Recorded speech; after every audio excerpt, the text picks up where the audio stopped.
Good morning. I am so excited you're here with me because I have some big news. At least it's big for me. It might not feel that big to you, but it's very exciting. And today I actually want to do a different style of video. I want to do a sort of vlog, take you along with me for most of a day. And I know this is different from my usual videos, but I want to do this one because I want to create content that's the type of content I like watching, and I love it when YouTubers will do just like a suddenly day with me vlog so I get to know them better. And then secondly, today I'm off. I don't have to work for my podcasting job, but Andy's at the hospital working, so I'm kind of alone and a little bit lonely. And then I thought how lately I felt like the camera kind of keeps me company, which I know before I did YouTube and I saw YouTubers say, I would be like, really? You're just talking to yourself. You're alone in a room. Really, does it keep you company? Are you just saying that? Now that I have this YouTube channel, I totally get it. Gradually over time, I feel like the camera has become this portal to this community of friends that I have who interact with me, who share their thoughts, who, I don't know, just do kind of start to feel like friends. And so even though technically I'm alone in this moment, I feel like I'm not alone. And today I have a few things to do. Let me start doing my makeup as I explain this. Basically, I have to return a package. I have a doctor's appointment, just some labs and a couple tests just to check in on things. I also want to take you back with me, do some work with you, tidy up a little bit, and share also some personal thoughts I've been having lately, kind of related to minimalism, but also just about me personally. Just gonna be kind of a fun, chill day, and hopefully we can keep each other company. But oh yeah, I have to tell you the big news. But basically today I'm getting a new car. And that's a big deal because, I don't know, I've had the same car for 10 years. Lately it's just been having more problems and I keep taking it in, and I don't know, it's just kind of annoying in that sense. And here in Minneapolis, there really isn't great public transit, and so having a car is just really, really useful. And so this is just kind of like a big, exciting day for me. I will say it's not technically a new car, it's actually a secondhand or used car. My parents are giving it to me, which is so generous of them. They're downsizing. They've been in the process of downsizing for a while. Like they keep kind of switching where they're living. They're switching to one car, which I really respect. Good for them. They don't really use the second car much, and it just kind of sits there. It's this white colored Subaru Forester. It's just really pretty. And it feels kind of sporty because it's like a mini SUV. I don't know. Honestly, I think it's just so much prettier than my regular car. So I am very, very excited about that, I have to admit. And so I'm going to take you along with me on my first real independent drive with it. So I'm just doing the last few final touches. Also, if you're curious, this is all Merit products. I'll link them below in case you're interested. This video isn't sponsored, but I did just recently do a sponsored video with them, full transparency, but I do just love their products. Makeup's done for the day. Let's get going.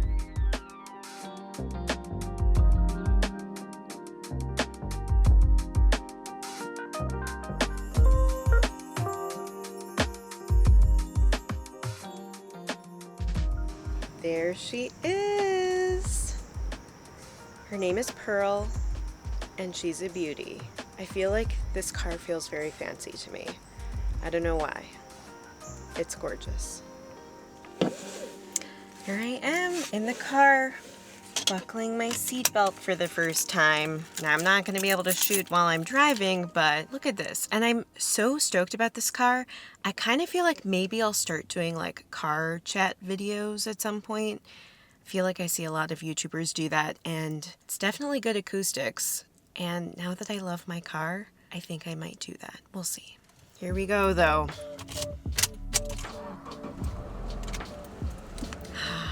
I've never had like automatically moving seats, you know what I mean? Like normally it's been the lever, but this feels very fancy. Ah!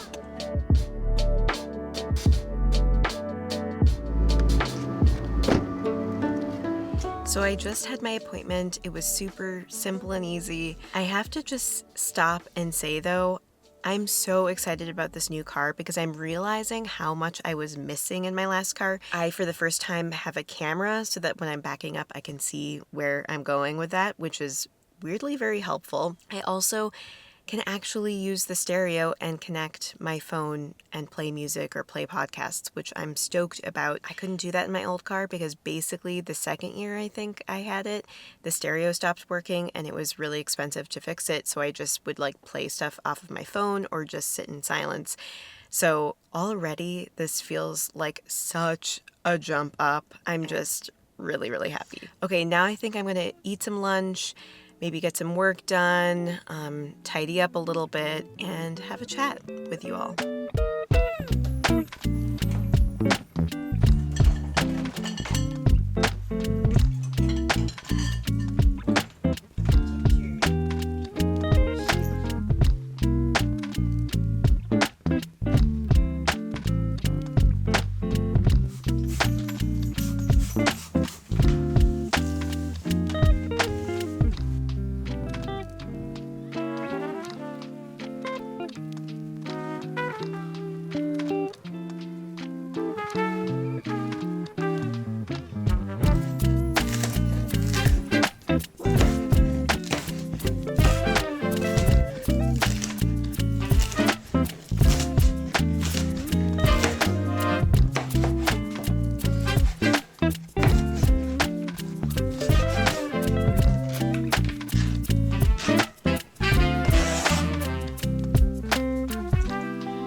Light lunch. I'm probably gonna have to snack after that as well. Now I think I'm gonna do a little bit more just like computer work related both to my podcasting job and to YouTube.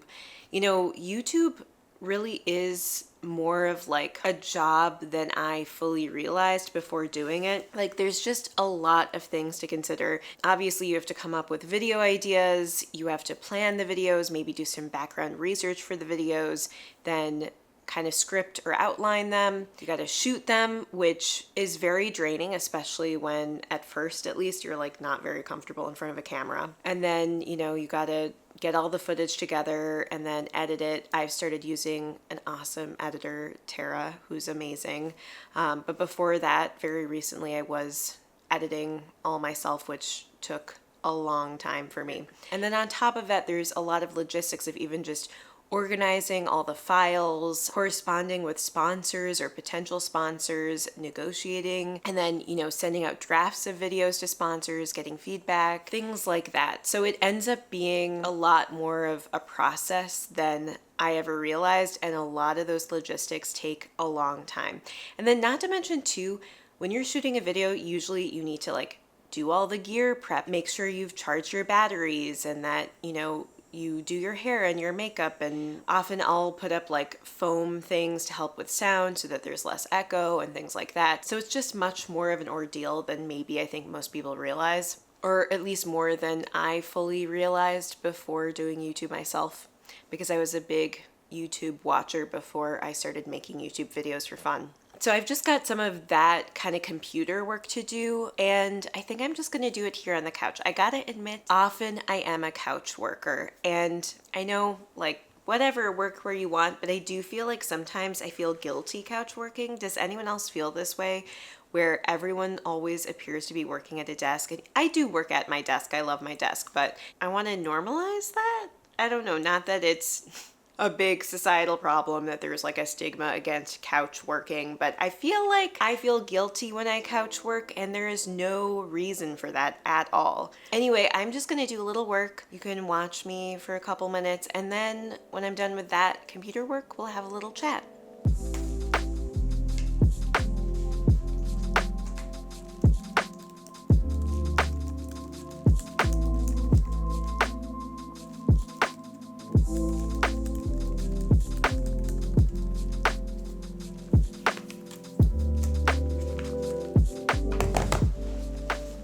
So I'm taking a little work break here, and I thought I would just chat with you a little bit about some concepts related to minimalism, but also just to me kind of personally. For me, and I've said this many times, sorry, I'm a broken record, but I feel like minimalism is about creating more space for what's important. I'm so grateful I found it when I did, because it was soon after that I pursued minimalism that I got my MS diagnosis. And I know I've talked about that a lot, but it is just always, honestly, on the forefront of my mind, or at least in the back of my mind at all times. I feel like minimalism has really, really helped me slow down and be able to take the time and space to rest and to, I don't know, just manage everything and still have a job and still work and all that, on top of having this chronic illness, which is honestly like a part-time job. Even just dealing with the logistics of insurance, of medical appointments, of phone calls, you name it. Like, it's just been a big, long thing. And I think something that's really struck me a number of times since my diagnosis is just how sometimes on the inside, I will feel like I've aged like 40 years or 50 years or something. Like, I just feel my brain doesn't work the way it used to. It's like I can't think of words. I struggle to like remember things, and I just, it's not quite there cognitively the way it used to be. Like, I'm just not quite as good at articulating what I want to say, and sometimes it takes me more time, or I have to restate things, and it's definitely a stark contrast from before the flare that led to my diagnosis, where they found a bunch of lesions in my brain. On top of that, physically, I feel so tired. Doing a simple walk sometimes takes it all out of me. Other times, I'm a little bit more okay with it, but sometimes I'm just like, ugh, so dead tired. I'll like feel so just like, ugh, inside, like my body is a block or like this brick just weighing me down. Like, even just getting up, standing up, going to the bathroom will physically feel so heavy and difficult. And I don't know, just a lot of weird neurological things that are hard to describe in words. I'll expect to see someone in the mirror who's like way older, who looks very tired, who looks like in not good shape. And then I'll look in the mirror and I'll see this young woman who looks healthy, who looks energized, who looks just fine. And it's such a weird thing to have such a disconnect from how you feel inside to how you look in the mirror. And it's almost kind of spooky, because it feels like there's just like a disconnect there. And it's hard when I feel like nobody else sees that or knows what's going on, and I just have to silently battle with this all the time, every day. And I guess I say all this just to make the point that it has been kind of a hard time for me, that honestly it's been filled with a lot of sadness, a lot of mourning of what I can no longer do, or what if I do, then I kind of pay for it for the next week or two.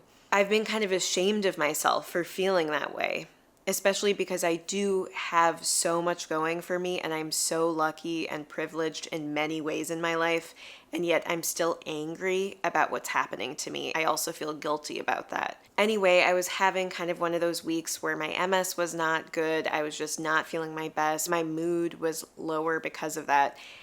And earlier this week, Andy and I went to a Sigur Rós concert, which is his favorite band and has really grown to be one of my favorite bands. They're this Icelandic group that actually we went to Iceland to see, which is like kind of the fanciest thing I've ever done in my life, to like go travel to another country. I mean, granted, it was also to travel, and until this past year, we hadn't been out of the country for like 10 years. So this was a big deal for us to go to Iceland to see this band, and it was so wonderful.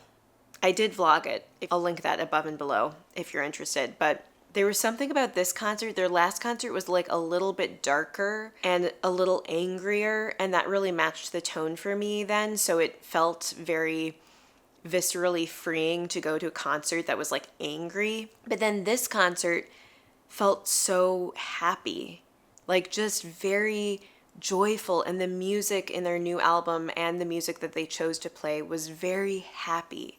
And it was very cool because they also toured with a live orchestra, so it's like this full orchestra with the band.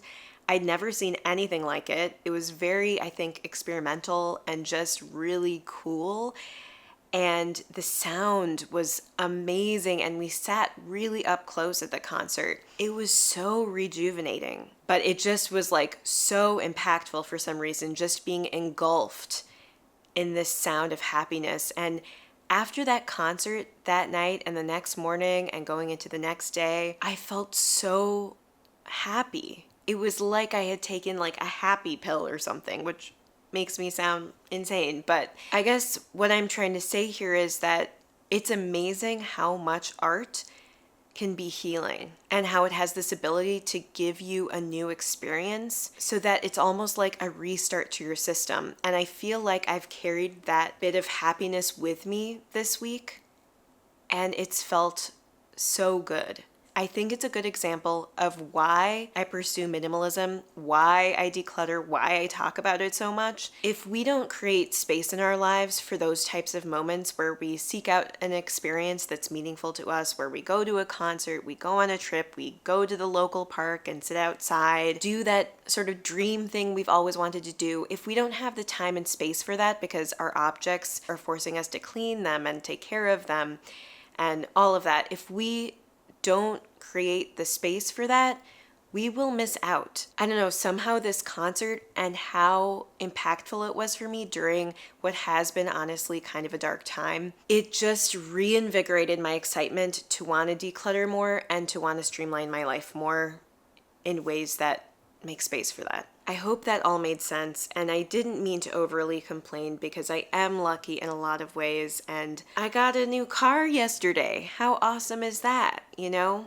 So I have a lot going for me. I think the biggest thing being I have an incredible husband, a wonderful family, amazing friends, a very cute dog, mind you. Sometimes it's hard to always remember to focus on those good things, and I get caught up in getting frustrated with how I'm feeling physically. I don't know, sometimes you just need a little bit of art to kind of just get you back into gear. Anyway, like I said, I'm getting tired, so I think I'm just gonna stop the vlog there. I only showed you a bit of my day. I'm gonna do a little more work and then hopefully hang out with Andy tonight when he gets home. So thank you so much for spending this little bit of time with me, and I hope you have a wonderful rest of your day. Bye.